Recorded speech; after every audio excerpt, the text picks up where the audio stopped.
Hello good morning viewers. வாங்க இன்றைக்கி நம்ம MV vlogs of Malarvizhi channel இன்றைக்கி நம்ம பார்க்க போகிறது ஓட்ஸ் தோசைங்க. இட்லி மாவு இல்லைன்னா என்ன உடனடியாக இன்ஸ்டண்ட்டாக நீங்கள் இந்த ஊத்தப்பம் செய்யலாங்க. ஓட்ஸ் ஊத்தப்பம் உடம்புக்கும் ரொம்ப நல்லதுங்க. ஹை ஃபைபர் உள்ளது. வெயிட் லாஸ் பண்ணணும்னு நினைக்கிறவங்க இதை செய்யலாம், செஞ்சு சாப்பிடுங்க.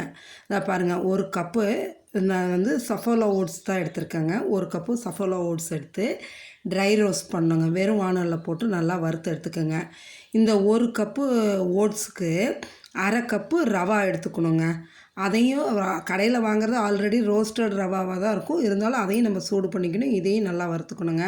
பாருங்கள், அரை கப்பு அதே கப்பில் எடுத்துக்கோங்க. போட்டு அதையும் ட்ரை ரோஸ்ட் பண்ணி எடுத்து ரெண்டையும் நல்லா ஆற வச்சுருங்க.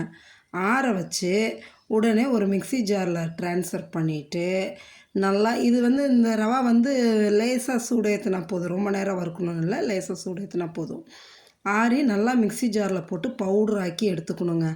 நல்லா பவுட்ராக்கி எடுத்து ஒரு கிண்ணத்தில் போட்டுக்கிட்டு நல்லா பவுட்ருனால் ரொம்ப நைஸாக இருந்தாலும் பரவாயில்ல, இல்லை லைட்டாக அதை குறகுறப்பாக இருந்தாலும் சரி, நீங்கள் அரைச்சி எடுத்துக்கிட்டு போட்டுக்கோங்க. இதுக்கு தேவையான அளவு உப்பு போட்டுட்டு அரை கப்பு தயிர் ஊற்றிக்கிங்க. ரொம்ப புளிச்சிருக்கக்கூடாது, சரிங்களா? அரை கப்பு தயிர் ஊற்றிக்கிங்க. ஊற்றி அப்படியே விஸ்க் வச்சு கட்டி இல்லாமல் கலக்கிக்கிங்க. பத்தாததுக்கு தண்ணி தான் ஊற்றிக்க போகிறோம், சரிங்களா? ஊற்றி கலக்கி ஒரு 15 நிமிஷம் அதை வந்து ஊற வச்சுருங்க. அப்படியே மூடி வச்சுருங்க. அந்த 15 நிமிஷம் கேப்பில் நம்ம வந்து வெங்காயம் நறுக்கிக்கலாம், சட்னி ரெடி பண்ணிடலாம். இதெல்லாம் ரெடி பண்ணிவிட்டு நம்ம அப்படியே ஊற்றிக்கலாம் ஊத்தப்பம். பாருங்கள், இப்போ 15 நிமிஷம் கழித்து எடுத்து பார்க்கும்போது நல்லா ஊறிடுச்சுல ரவாவும் ஓட்ஸ், அதனால் கொஞ்சம் கெட்டியாக தெரியுதுல்ல. இதுக்கு நம்ம கொஞ்சம் தண்ணி ஊற்றிக்கலாம். நம்மளுக்கு தேவையான அளவு ஊத்தப்பனம் ஓரளவு திக்காக இருக்கணும்.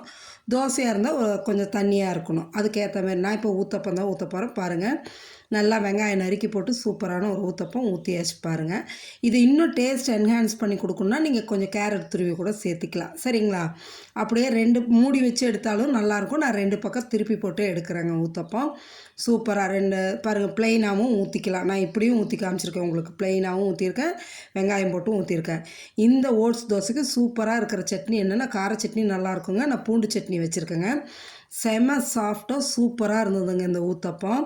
ஓட்ஸ் ஊத்தப்பம் அவ்வளோ சாஃப்டாக நல்லா இருந்தது. இது உடம்புக்கும் ரொம்ப நல்லதுங்க. ஹை ஃபைபர் உள்ளது. வெயிட் லாஸ் பண்ணணும்னு நினைக்கிறவங்க இது சாப்பிட்லாம். ஓகே, செஞ்சு சாப்பிட்டு சொல்லுங்கள் வியூவர்ஸ். தேங்க்யூ.